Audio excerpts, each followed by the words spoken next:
তোমরাও কি এরকম হেলদি ওয়েতে একটা তড়কা বানাতে চাও? তাহলে দেখে নাও।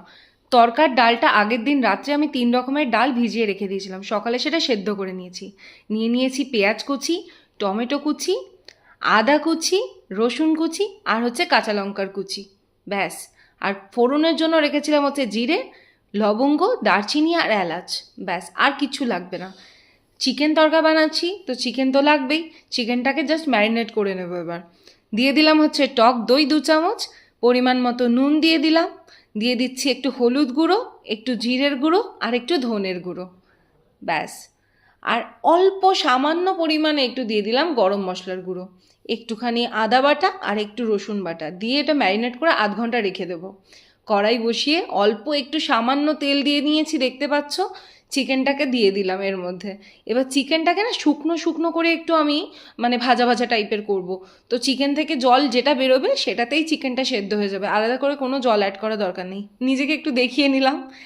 তো আমি এটাকে ট্রান্সফার করে দিচ্ছি ওই দিকটাতে, যাতে আমি একই সাথে দুটো কাজ করে নিতে পারি। তো সাথে আর একটা কড়াই বসিয়ে দিয়েছি, আর কড়াইয়ের মধ্যে দিয়ে দিলাম হচ্ছে অল্প করে তেল, আর ফোড়নগুলো দিয়ে দিলাম, দেখতে পাচ্ছ জিরে আর গোটা গরম মশলাগুলো দিয়ে দিয়েছি। দিয়ে দিলাম প্রথমে রসুন কুচিটা, তারপরে দিয়ে দিচ্ছি আদা কুচি। এটা একটু ভাজা ভাজা করে নিয়ে দিয়ে দিলাম পেঁয়াজ। পেঁয়াজটা একটু হালকা ব্রাউনিশ হয়ে আসলেই এর মধ্যে অ্যাড করে দিচ্ছি হচ্ছে টমেটো কুচি। আর টমেটোটা অ্যাড করার পর কিছুক্ষণ একটু ভালো করে ভাজা ভাজা করে নেব। আর দিয়ে দিলাম সাথে একটু কাঁচা লঙ্কা কুচিটাও। এবার ভালো করে জাস্ট ভাজা ভাজা করে নেওয়ার পালা। এবার শুকনো যে মশলাগুলো সেগুলো দিয়ে দিচ্ছি। দিয়ে দিলাম হচ্ছে হলুদ, আর আমি এখানে কোনো রকম গুঁড়ো লঙ্কার ইউজ করিনি, তো অল্প জিরে গুঁড়ো আর অল্প ধনে গুঁড়ো দিয়ে আমি জাস্ট জল দিয়ে এটাকে একটু ভালো করে কষিয়ে নেব। এদিকে দেখতে পাচ্ছ আমার মাংসটা ভাজা ভাজা হয়ে এসছে, আর ওদিকে 2টো ডিম ফাটিয়ে রেখে দিয়েছি।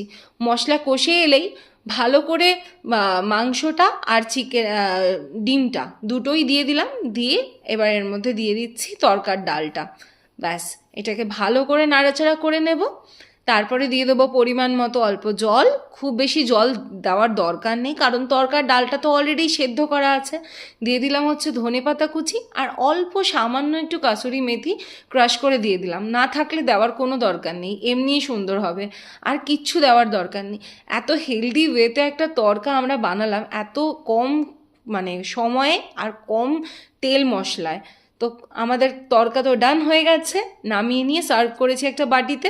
দিয়ে দিচ্ছি একটু গার্নিশিংয়ের জন্য পেঁয়াজ, এটা জাস্ট একটু সৌন্দর্যের জন্য দিচ্ছি, আর একটু কাঁচা লঙ্কা। ব্যাস রেডি আমাদের তড়কা। একবার বানিয়ে দেখতে পারো।